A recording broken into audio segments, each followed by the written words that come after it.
Hello, universe. Welcome to Off the Rails with Tom and Mark, the best comedy podcast in America. This is gonna be Off the Rails. Welcome back, universe, to episode 96, our first ever 96th episode. Coming to you from Coldwell Banker Wholesale Realty Studio here in beautiful Grafton, Wisconsin. And today, universe, we have another person that talks to the universe on his podcast, Tim Starr. He is an author, speaker, motivational speaker, mindset missionary, host of The Universe Between Your Ears. He wrote Where's My Stuff and My Name is Prosperity. Hello, Tim. Hey guys, how you doing? Hey, thanks for coming on our show. You know what? We're not going to give them their preset advertisement. We're going to talk about Coldwell Banker Wholesale Realty, looking to buy or sell a home, or interested in a career in real estate. Email Roy at cbhsr.com, or give them a call, 414-235-0763. And we are going to see Roy after the show about buying a house. Nice. He's going to give us regular updates on that. Yes, we will tell you how the process is going. Yeah, they told us to come in on a Saturday, so that's got a... Ooh, it's like open house day.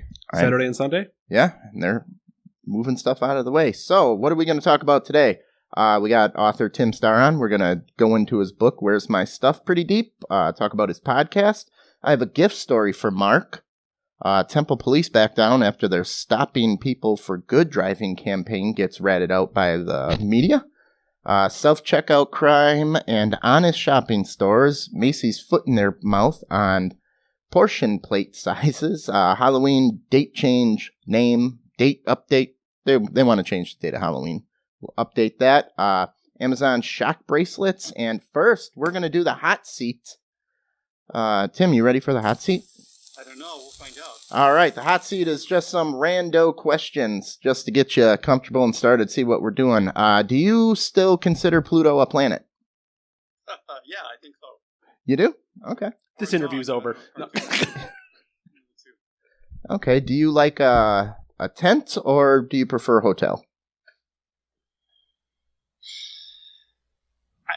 My first reaction is tent. Tent?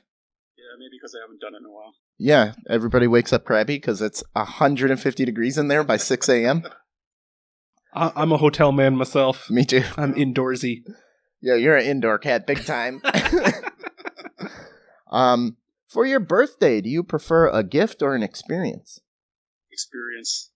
Definitely. You can buy your own crap if you don't already have it. I buy the best gifts for me. I have too much junk to begin with. Molly is the worst gift giver. She's got to give me an experience from now on. She's going to take you out to dinner to a nice restaurant. That's all I want. Bring that up whenever you can. Yep. You're a hard person to gift for. Derek Reelford says good mid-morning from Phoenix. Hey, Derek. He does bedroom radio. And Chris is watching. He says hi. Hello, Chris. And your ma's watching. Of course. All right. What's the Beauty and the Beast style furniture that if it came to life would freak you out? I have no idea. Okay. Bed's kind of creepy. Style furniture. You know how all the candelabra, the clock. The clock. I think if my laptop came to life, I would be like, shotgun, shut up, don't tell people that I've been looking. We got to shut this thing up. How do you kill it? Yeah. Yeah, I don't know. If anything came to life on me, I think I'd be kind of freaked out. Is there a type of bug that you ask someone else to kill or remove? I don't mess with centipedes. No, I'm okay with doing the actual execution. There's certain kinds that I can deal with cockroaches. Okay. I cannot deal with June bugs. Okay. No. They just like come at you and they don't know where they're going. They don't have any fear. They don't know anything. They don't know how to fly either. If they're blind or what it is, but they just drunk come right into your face. Yeah. As long as I have a magazine or a shoe, I can take care of myself. Yeah. But if I have to kill it with my own flesh, no way. I had a bird that ate spiders off me if they ever came on. I think that raises questions of why is there spiders all over you? I didn't know it until the bird started attacking it. It was pretty cool. Like, thanks, buddy. If aliens were invading, how would they take over the planet? What do you think they would do to us? God. They'd probably outsmart us. Wouldn't be too hard, would it? Yeah, I think, just get on Facebook and start some kind of political thing. Stir some political pot up, and it'll just take off from there. An anti-human smear campaign. Yeah. I think it would be just like how we deal with cockroaches. Just they'd send down a chemical. Just fumigate. Just fumigate the planet. Boom. Is there anything at an inappropriate thing you laugh at? Like, for example, I always find it funny when somebody sneezes around me. Sneezes? It cracks me up. Sneezes? Who is this guy? Yeah. I don't. That's an interesting question. I don't know. But I don't have a problem with laughing at like inappropriate jokes. Okay. You know. Well, I was from the Beavis and Butthead generation, so medical school some days really got me. I'm a big fan of Anthony Jeselnik, if that tells you. Oh, there you go. That's awesome. If money was no object, you were inherently rich, how would you fill your days? Man, I love to travel. I love to eat new kinds of foods. I like just exploring places that I haven't been, obviously, but I like to get to places, and I think it's a human thing too. Is we like to go someplace where we think maybe nobody else has been. Yeah, be the first. Yeah. Go to those areas that don't have the internet or a news source and just tell people you are Anthony Bourdain. Yeah. Mark Go to the Joe North Pole. says that he's met Mike Judge a couple times. Oh, yeah, he got some permission from him. Yeah. A popular superhero that everybody loves but you dislike. Superman is pretty boring. Yeah? Yeah, as a character. I used to like Batman until everybody started telling me he could beat Superman, and I had to defend Superman for so long that now I just don't even care about Batman anymore. Like, I used to like Batman. I had an aunt that sat on a plane next to Adam West. Okay. For whatever reason, got an autograph for me. So somewhere in a box someplace I have the original Batman's autograph. And Nice. the price just went up, too. Yeah, maybe. Oh, all right. Thank you. That was the hot seat. We are going to do some announcements real quick here. Vote for us, Comedy Entertainment Podcast of the Year. Links on Facebook page. Go to podcastfestivals.com. We're going to be podcasting live. We're closing out the show at the Wisconsin Podcast Festival, September 7th. It goes from September 7th to the 8th at the Italian Center down by Summerfest. Get your tickets now. Mark? Yeah, Mark get and them I will now. be there. Yep, we got some more people coming. Apparently, we're going to be podcasting live at the Wisconsin State Fair, Saturday, August 10th. That's a week from today. We're not sure what our plan is. We might be doing little snippets. We might be doing whole segments. We have no idea. It's all going to be in the field. We got a hold of the lady. She sent us parking passes, tickets, said call me the morning of. The head lady, we're going to be under her wing. She's going to feed us interviews. We're going to interview her. We got the new podcast studio up and ready for rent. We had Eric in here. Awesome. All right, Mark, I got a gift story for you here. This one is my gift to you for one of our stories this week. Okay. All right. I know you're a D&D player. I have played Dungeons & Dragons in the past. Okay. I enjoy it. I haven't played it recently because me and all my friends are having kids now, and it doesn't work. You'll never play I have it a again. 2-year-old, and she can be a tad bit demanding of my attention. Florida Man becomes an enemy Ooh. in Dungeons & Dragons. Okay. So he's got a stat sheet here, all of Florida Man's stats. Yeah, some of his actions are he takes 2 attacks. He has a eat a face attack, which is a melee weapon attack. He can throw anything that's near him, and when he dies, he turns into 2 alligators that you Nice. then have to battle. Tim, are you a big Dungeons & Dragons kind of guy? No. No, No, but after that, maybe. maybe you wanna battle the Just Florida check it Man. out. Yeah, I thought that was Mark's That came little. around. That was kind of after my time, I think. Yeah, it really blew up in the 80s during the whole satanic Yeah. panic. It started in Wisconsin, right over here in Lake Geneva. Yes. The Gygax, Gary Gygax, is he from Wisconsin? Yeah, very good. Sure. You Bing! Sure, now it's set in stone.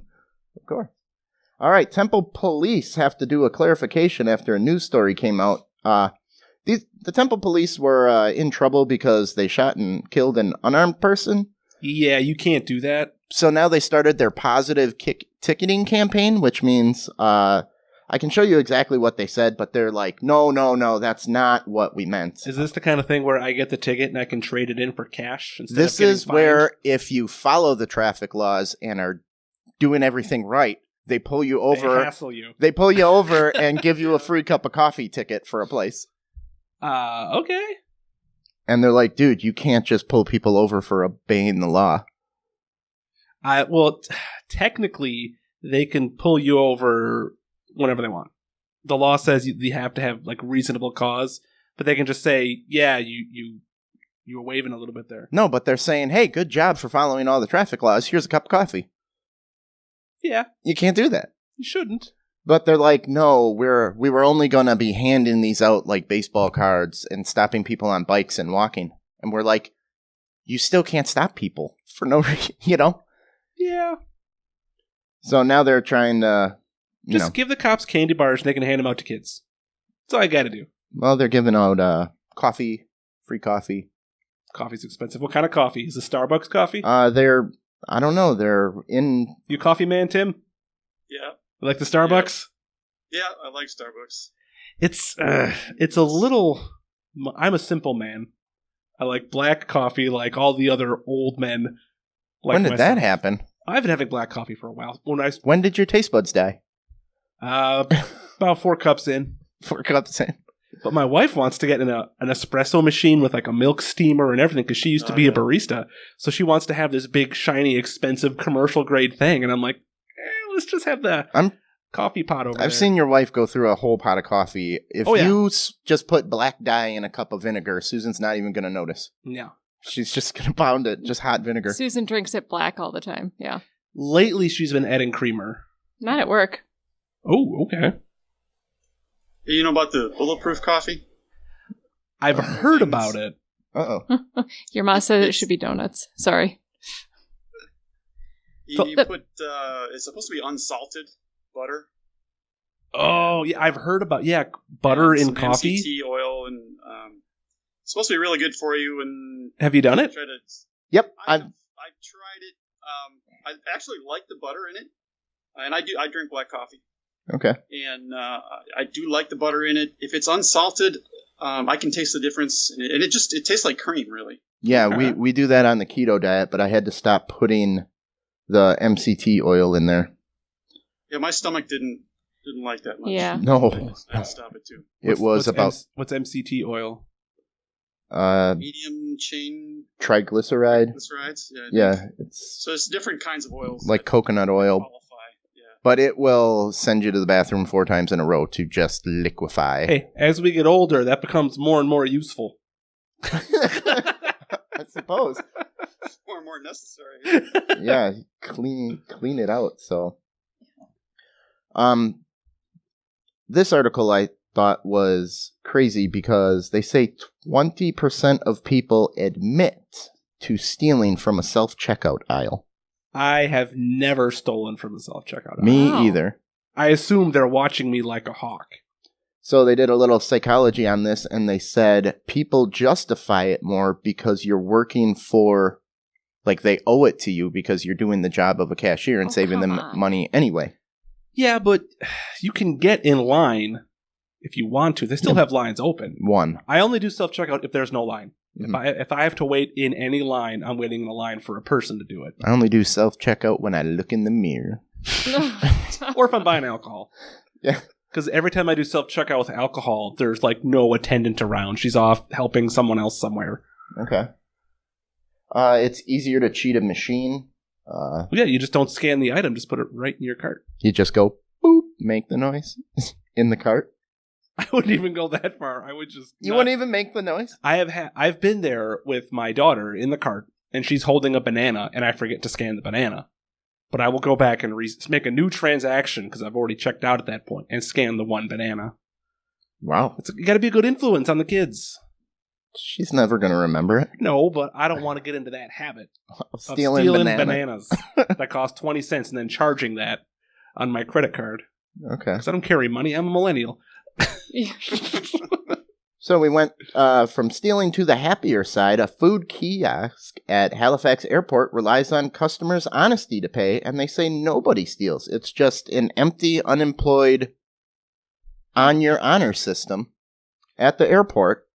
Yeah, well, I think people are assuming they're being watched. Yeah, probably. You're in an airport, too. You're already on guard.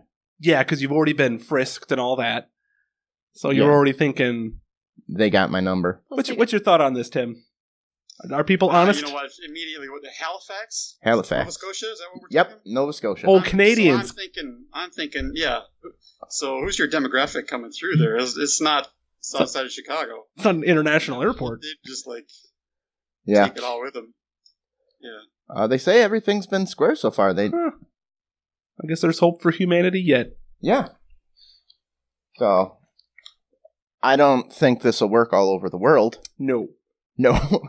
I wouldn't do it in Wisconsin. I guess, yeah, this will be a good Canadian honesty. Well, they're saying some of these shops did not work when they tried them other places. Well, I suppose you're in the airport, so you're not going to have like punk kids hanging out without their parents in an airport, right? Yeah. Because I could see teenagers or something. That's who I would think would be the kind of kids who are going to swipe shit. So, but they wouldn't be at an airport without their parents because there's all that security and stuff. You know, it's not like you're setting this up in the mall. It's a bad idea. Airport makes more sense. Okay. Slightly controlled. Well, they say they're trying to move it to schools, universities, hospitals, shopping centers. Schools would work if you put it right outside the principal's office. Okay. Macy's is in trouble for a little foot and mouth story because nobody can take a joke these days. And Tim, sorry you're not going to be able to see the picture of this, but We can try. you can describe. They basically just forgot what year they were living in. Thought it was 1919. Yeah. Read the sizes. So it's a plate. Go ahead. It's a plate, and it's got the biggest circle is labeled Mom's Jeans. The middle circle is labeled Favorite Jeans, and the inner circle, which is like a quarter of the diameter, says Skinny Jeans. So it's portion control. That's funny. That's funny. But if you do wear mom jeans, they're pretty much saying you've given up and don't even tilt the plate because your food's going to fall over the side. Well, what's wrong with mom jeans? There you go, Mark. Some people, they say you're fat shaming people. Yeah. Okay. This plate is optional. You're not going to the restaurant and they're handing you this plate and you have to eat off this plate. This is a funny thing That you can buy. that you can give to someone at their bachelorette party or wedding shower or whatever you're doing. And it's funny, ha ha ha. Or someone you know will think it's funny. Portion you give size it to them. before the wedding, day after the wedding, pulled the ripcord. No prenup.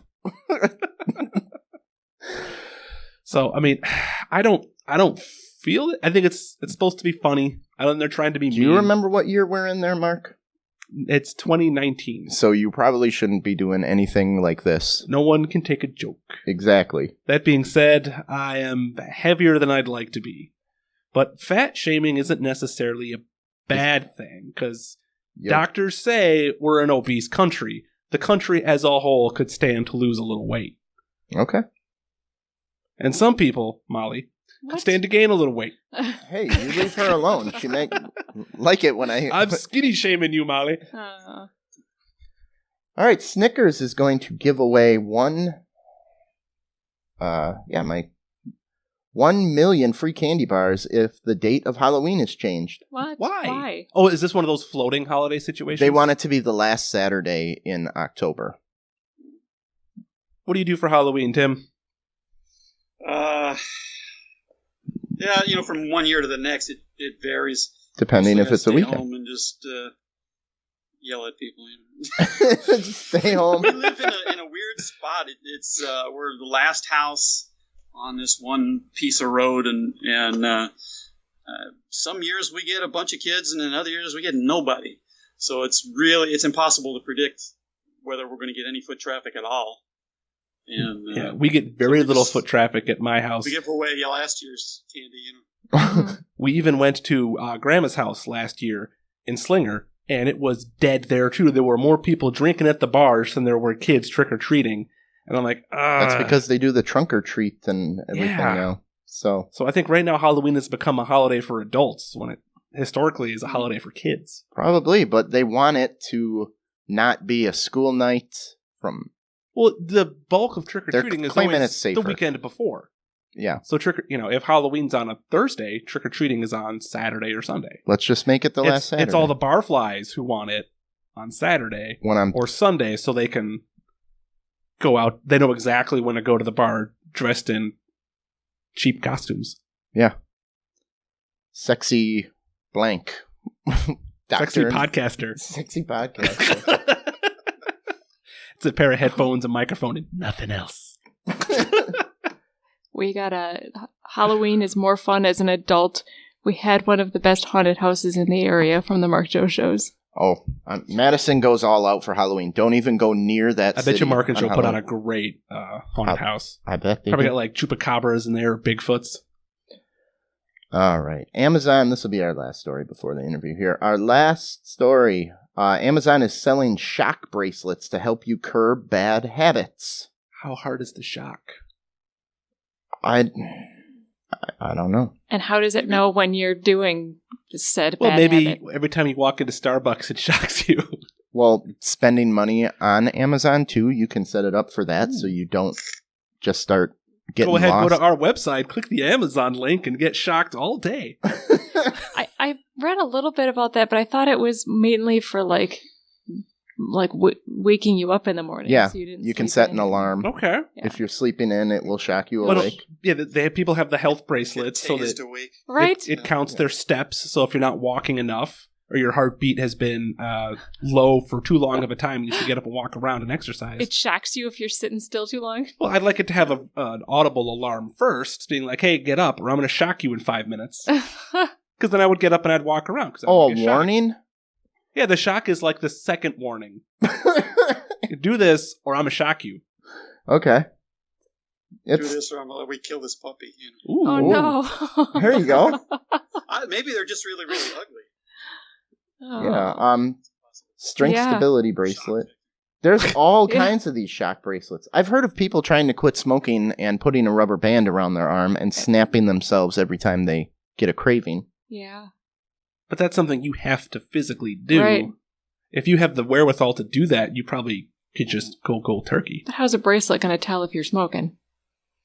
Well, if it's one of these health bracelets, maybe it can detect your whatever. It can hear the lighter. It knows you're standing outside. It knows your heart rate is going up. It knows you're not moving. It hears a lot of people talking around you because no one smokes alone. Yeah, these are focused on sleep right now. That's nuts. Most of what I'm seeing. So, Well, I have terrible sleep habits. Yeah. So, well, I have a 2-year-old. then it's not Can your it fault. shock me to sleep? Because I think my problem Yeah. is that I don't go to sleep Gonna soon knock enough. me out. Right. I don't need a shock to wake me up as much as I need it. I need to get to sleep earlier. Okay. All right, Tim, let's talk about your book a little bit. You wrote Where's My Stuff? We got it right there. And I'm going to start off that I read this book very slow. I did not finish it. And the reason why, normally, if anybody knows me, I always finish something to the end before an interview. But it's Mhm. because of your book and the messages in it that So I was okay with This is reading your half fault, of Tim. it. No, it's such a good message that you shouldn't read this book in one sitting. You won't get Yeah. out of it. He literally said, I want to sit and let that sink in. Absorb it. This is a book you should keep it in your bathroom. Don't read it in a day. Something like that, and that's in a good way. So Yeah, I'm that warms my heart to hear that. Honestly, that you Well- guys familiar with Esther Hicks? Only from your book. Hicks. Okay.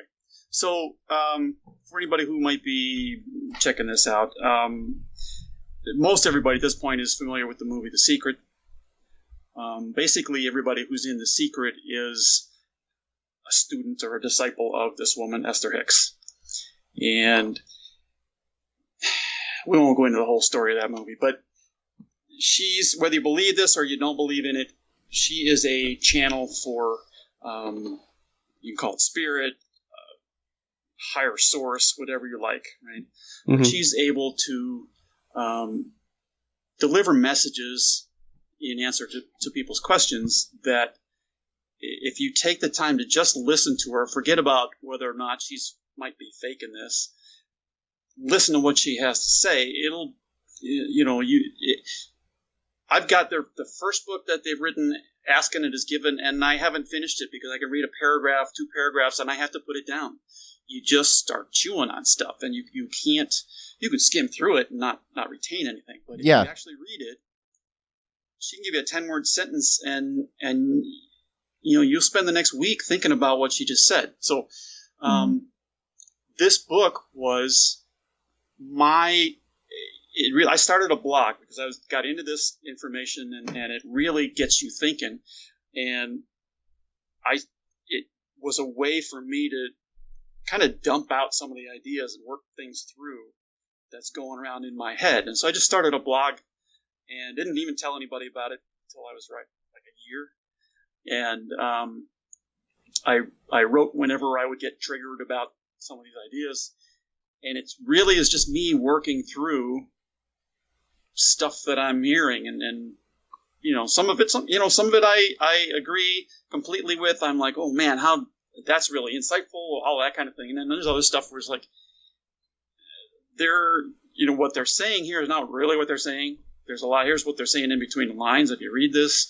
And then there's other things where I would hear it and go, that's just not I'm not buying that one.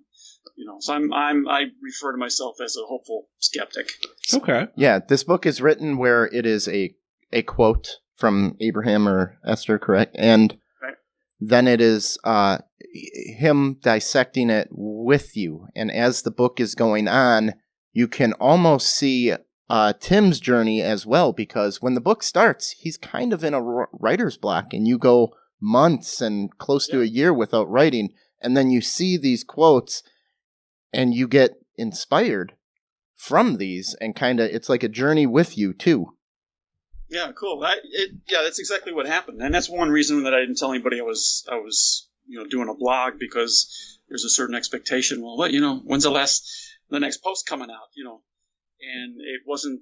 I don't have necessarily all that much to say every day, and that kind of thing. And so I wrote when something triggered me to write, and then there were times when it was multiple times in a day, or every day for a while, and then it would just dry up and nothing for a while. Can you give us an example of one of the quotes in your book, maybe? Oh, geez. I'm using this as a soundboard, otherwise I'd pull something up. It's a lot about laws of attraction and kind of getting your vibrations in the positive mindset of good. Am I hitting it? Yeah, Esther's whole thing is law of attraction. Okay. And her, they will tell you it is the foundational law of the universe. And, the basic idea is that, and this is one of the things that I have an issue with on some people who talk about these things, the message that comes across sometimes is, whatever you think about is what you're going to get. And that's flat out not true. Mm. Very, very, very few people are able to accomplish that. What you think about and hold foremost in the front of your mind is going to influence what you get.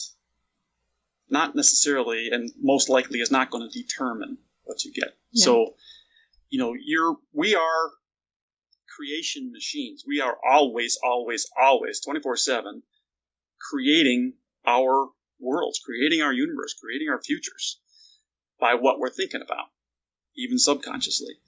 So, if your life is crap right now, it's because of the things that you've been thinking about and the influence they had on you to make certain decisions, which determined what you did, your actions, and that brought you to where you are.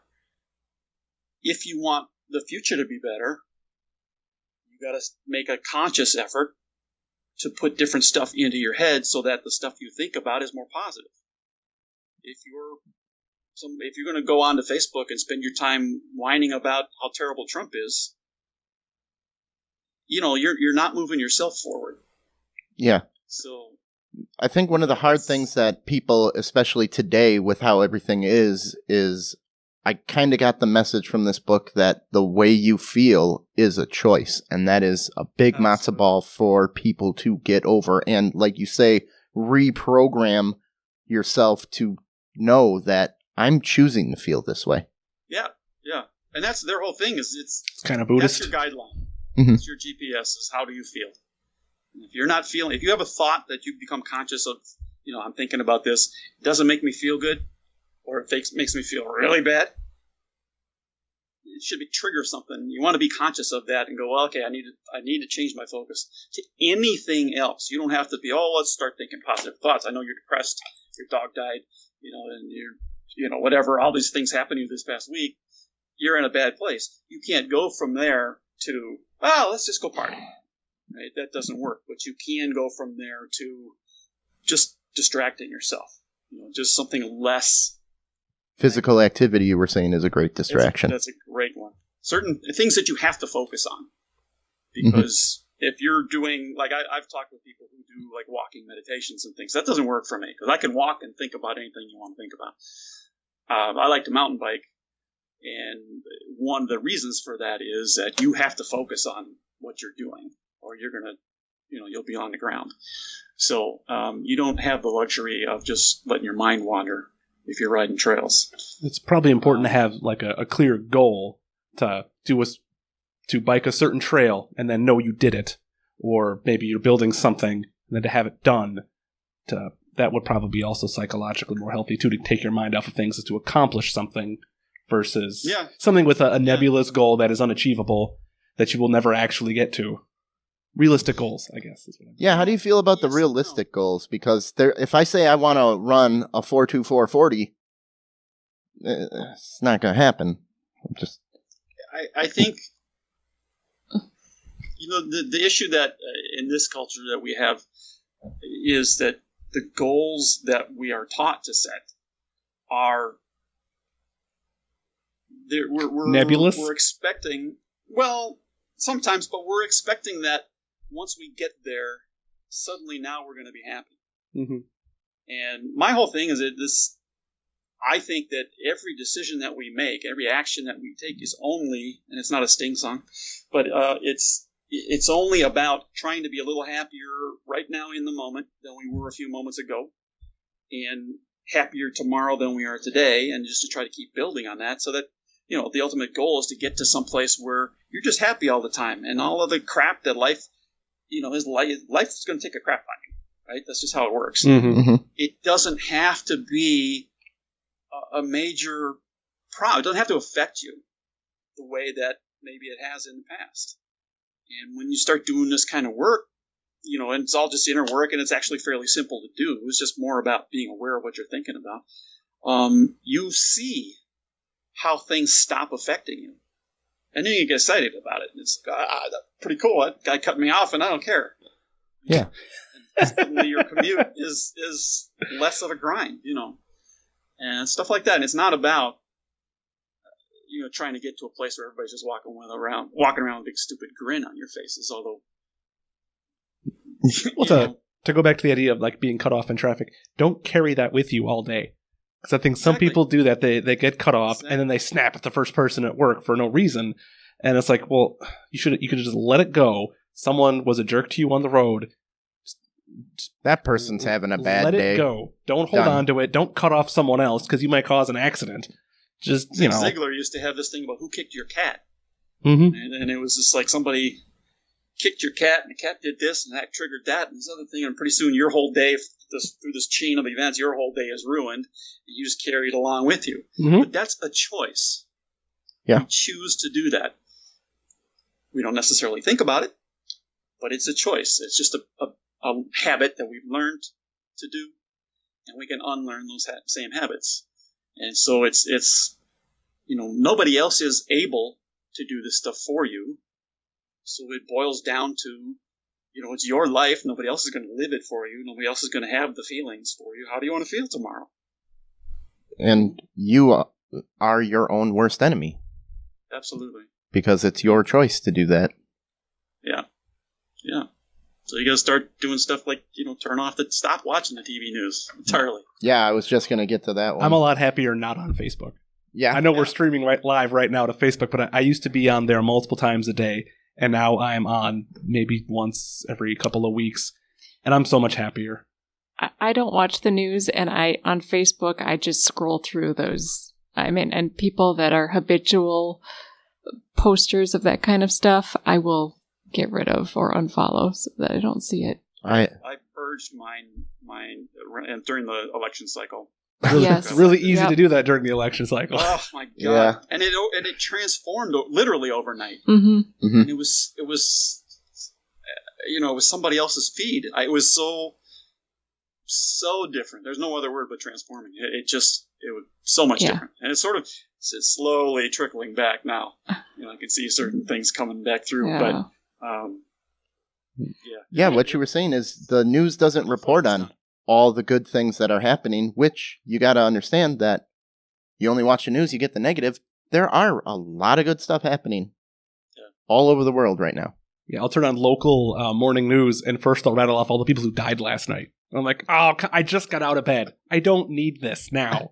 Yeah. Show me the guy who's visiting the Humane Society with the puppies today. That's what I want to see at 7 o'clock in the morning. Not me. They always go, and we'll be right back with the weather. I'm like, I need the weather, man. I work outside. And stay tuned. After the next commercial, stay tuned for the weather. Hey, I'm on the weather deck. You want to know what's going to happen? Yes. Please tell me if it's going to rain today. it is a weather channel. That's why I tuned in. Yeah. I thought your take on death in this book was very, very interesting. The way you use the hit by a bus analogy to be happy. Well, we should actually back up a second. You need to remind me because it's been a while. Yeah, you said if you're happy and you get hit by a bus, be happy. You died in a happy way and you return to the source energy. You ended quick. You end it quick, and you're not living miserable, whatever. It was just... And then people shouldn't fear death. That's... virtually the whole book, everything in there was triggered by something from the Abraham Hicks materials. And one of the things that she has to say about death is that there is no death. Mm-hmm. It's just you close your eyes here and you open them up on the other side. And science tells us that you can't destroy energy. We are nothing but energy. There's nothing solid about us, and we just have this particular form for a while, and the form changes. Every time you check yourself out in the mirror, Tom, something is different. You may not see it. Right? Well, that's new. I'm just looking better. The hair wasn't there yesterday. But a year from now, you go, oh, I didn't. Something's different. Mm-hmm. But certain other things in the world you see easily. The pyramids in Egypt are literally falling apart, literally crumbling. It's just not a fast enough pace for us to recognize. They've been crumbling for thousands of years, and Yeah. they've got plenty of time left in them. Yeah, and I started thinking about this whole idea, and it's like, you're sitting in a restaurant, and you haven't got your food yet, and the waitress goes by with a sizzling platter with a nice steak on it or something, and you're just like, oh man, that smells so good. Well, why are you able to smell that? Mm-hmm. Because the steak is coming apart. Okay. It's literally flying out. Little pieces are flying into the air as she goes by, and you're inhaling them. Right? And that will mess up your day if you're going to a public bathroom someplace. But Yeah. Well, I have heard that you lose, throughout your life, you will lose more weight just by exhaling than anything else you're going to do. If you add up all the atoms that are coming off of you, you're losing the most through breathing out, not through defecating or anything. So, Wow. yeah. That's Fascinating. interesting. Oh, and if I pick a certain topic universe, cut Tim some slack because this was from 2011, a blog he did one day. And you just read it. And I just read it. So I mean, if I got to remind him, that's why. But you should definitely pick up this book. I like the vlog style was just awesome. I thought it really adds to it. Thank you. So you wrote this book. I'm going to jump in on you. Yeah, go ahead. Go for it. I've had people. It was really, really helpful to me. I did it for me. I didn't write the blog for anybody else. And the book is that blog turned into a concrete thing. But I did it to, like I said, to wrap my mind around these ideas. And I've had other people asking me, or just I've had friends and stuff that have a way with words, and they, I think I should write a little something here. I encourage everybody, write. If you are inclined at all to do it, write. And you don't have to do it you don't have to tell anybody that you're doing it. You don't have to publish it ever. It will do you good to go through that act of putting it on paper, putting it on your computer, however you're going to do it. Take action, do the writing. Because it's, I tend naturally just to write as if somebody else is going to read it. Okay. And so,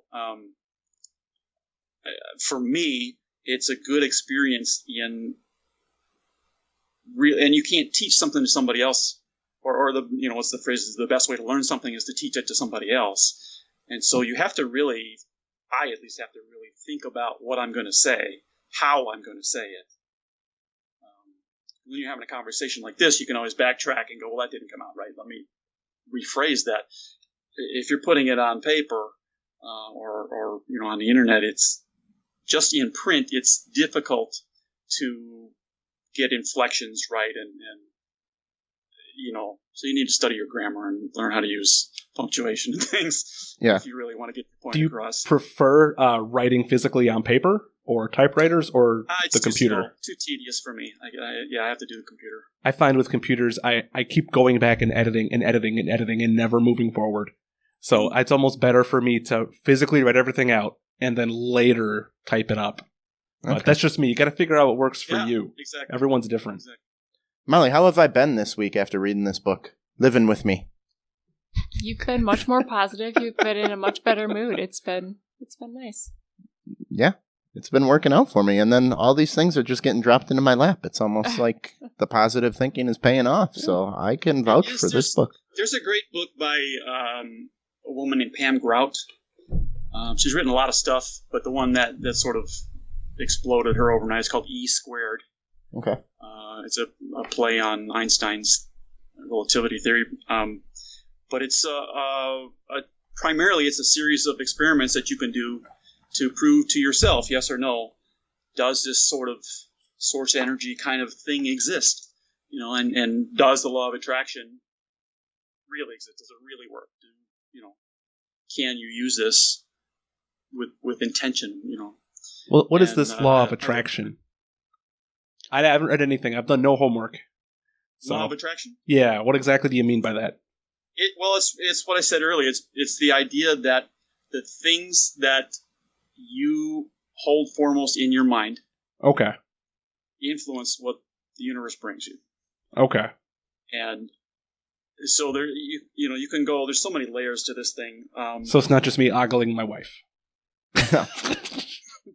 No, he made a very unique example in his book. It was basically, like, I don't know if you know this, but Milwaukee is the #1 segregated city in America. And everybody looks at that as a bad thing, but the way you explain it is a good thing. If it's self-segregated, yeah. It's self-segregated, if everyone's yes. happy.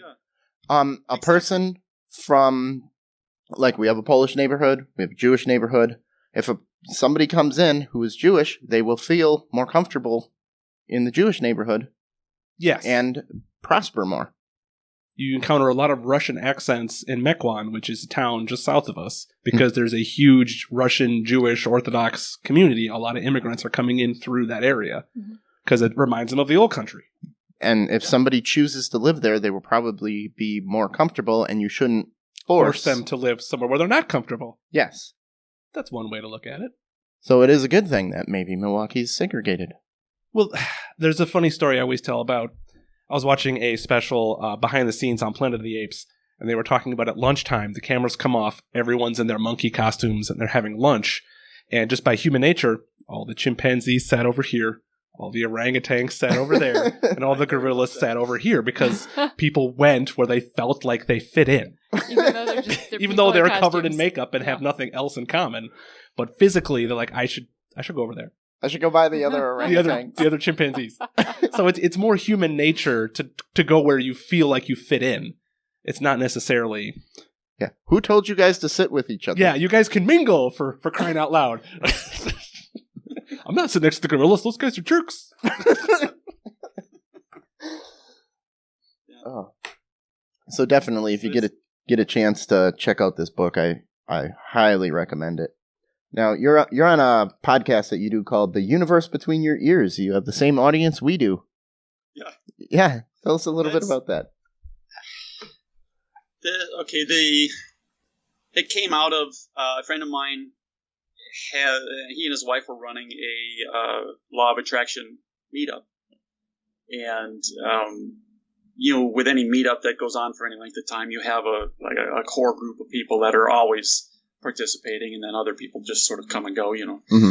And the core gets really comfortable with one another, and on occasion we would get into these discussions that start to get really good. We start digging a little bit deeper and deeper, and the problem that we ran into was that the Abraham teachings are really sort of, it's one message. It's really kind of surface. It's really the same answer to almost every question. But when you start asking other questions and going deeper, it tended to make some certain members of the group nervous, I think.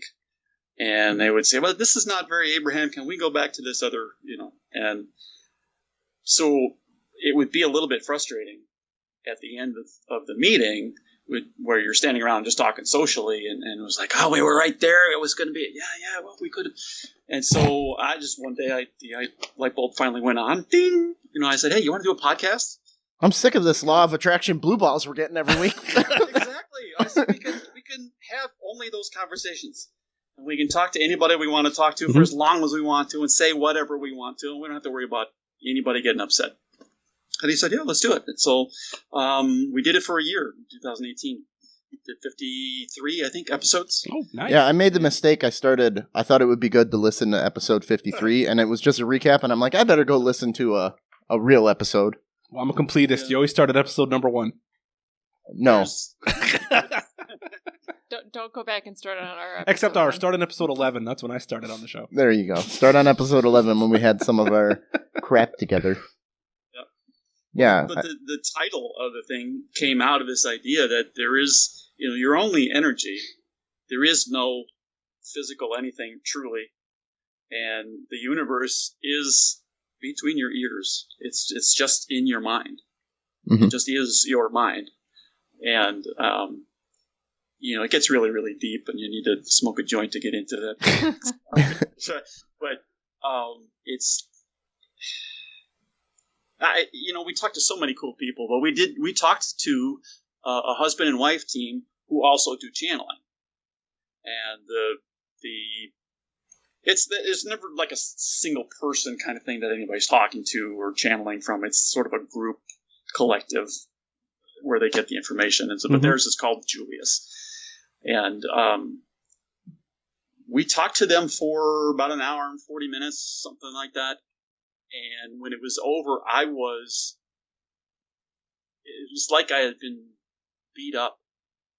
I just was like drained of energy. There was so much just coming at you. It was the whole drinking from a fire hose thing. They had so much to say, and you just could feel the energy coming through.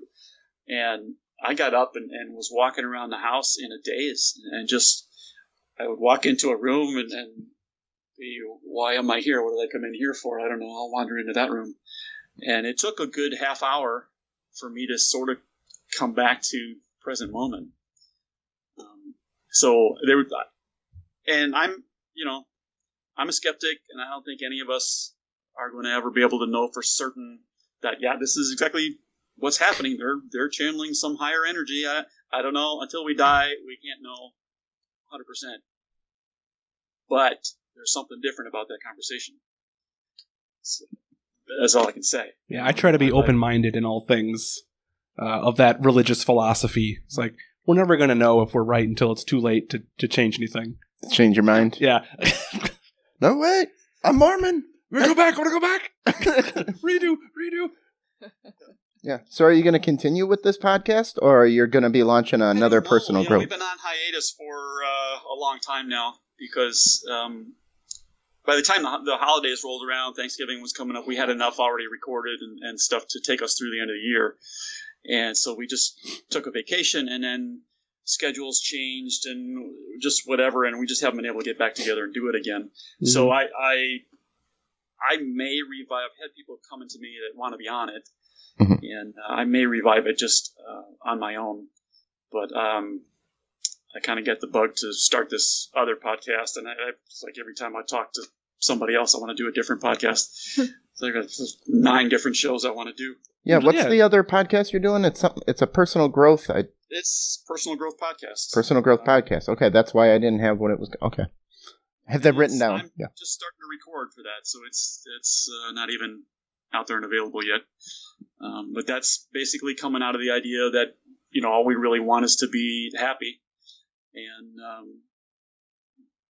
it's going to be, some of the episodes will be just me talking to the camera, but some are interviews with other people where we're talking about specific topics and trying to be really, really narrow in the focus of what we talk about and give people in a short amount of time 1 or 2 tangible tips, tangible tools, tangible ideas that they can turn around and actually put to use right now in their life to move in that direction of being a little happier.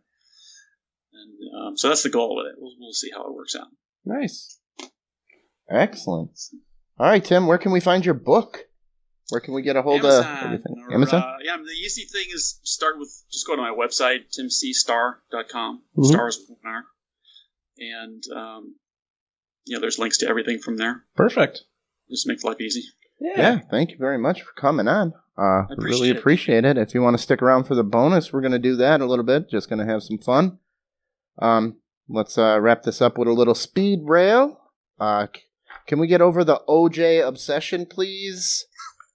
Court TV. We're still on that? Court TV is launching a 37-part docuseries on the OJ trial. Oh, jeez. Well, I know there was that miniseries that was really good. Oh, it wasn't 37 parts.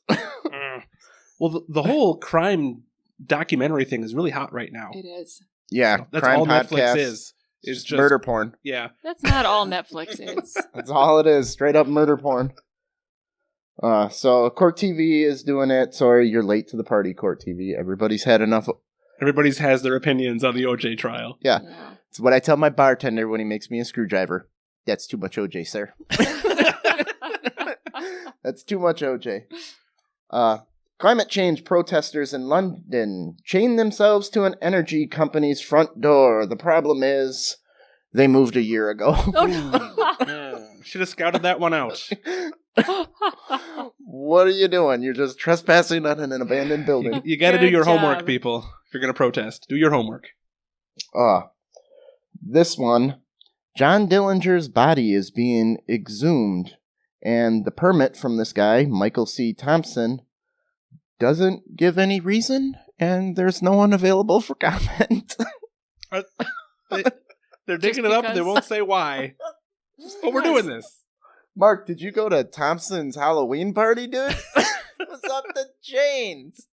You let me shoot 5 shots into John Dillinger's body. Next time you're on Jeopardy and they ask who shot John Dillinger, it was me. This guy who's got 2 thumbs and shot down John Dillinger. This guy. I don't know how they're getting away. I guess this Thompson guy is John Dillinger's nephew. I mean, maybe he's writing a book and he wants to keep everything under wraps till the big reveal. So who knows? I could see that. But you have to put a reason. They stamped the proof right on the permit. You have to get permission. You don't have to give a reason. If the family of Dillinger is cool with this, He then- is. He's Dillinger's nephew. There you go. Then this is his birthright. I can't go. You think they're going to let me go dig up my uncle? Well, are there other living relatives who might Wha- not want you to dig them up? If you were the sole survivor, then I would assume it. Yes. Give me that. If you had some theory about everyone on Earth is related to your Uncle Bill, but you need to do the DNA testing, you need a piece of Uncle Bill's DNA. How'd you know it was Uncle Bill? Wow, I just picked a name. That's who it is. Because everyone knows Uncle Bill. Uncle Bill. There you go. I think it was cremated anyway, so. Ah, there goes the good DNA. Damn it. All right, Mark, let's wrap this one up. Oh, Get sure. ready for the bonus. We are off the rails. I am Mark. He is Tom. And you can find us on Twitter, Facebook, Instagram, or our website is Off the Rails TM. Send us an email if you want to be on the show or you have some advice or some fun stories you want us to talk about. offtherailstm@gmail.com. This podcast is available on SoundCloud, YouTube, Stitcher, iHeartRadio, all your favorite podcast hosting sites. See our website for more details. And thank you very much, Tim Starr, for coming on. Go to Thank you, timcstar.com to check out everything he's got to offer. He's got a really awesome book that I'm going to slowly finish reading. So I didn't even feel bad I didn't finish it. So You savored it. You enjoyed it. I'm still enjoying it. That's why I'm against binge watching and binge reading. Take your time. I am. Enjoy the good things. Susan's mad at you for that, by the way. I'm not letting her binge watch. She wants to watch Stranger Things. Well, I'm not watching it all in one day. All right. All right. Thank you very much, universe. Remember, we're not good enough. Thanks for tuning in, universe.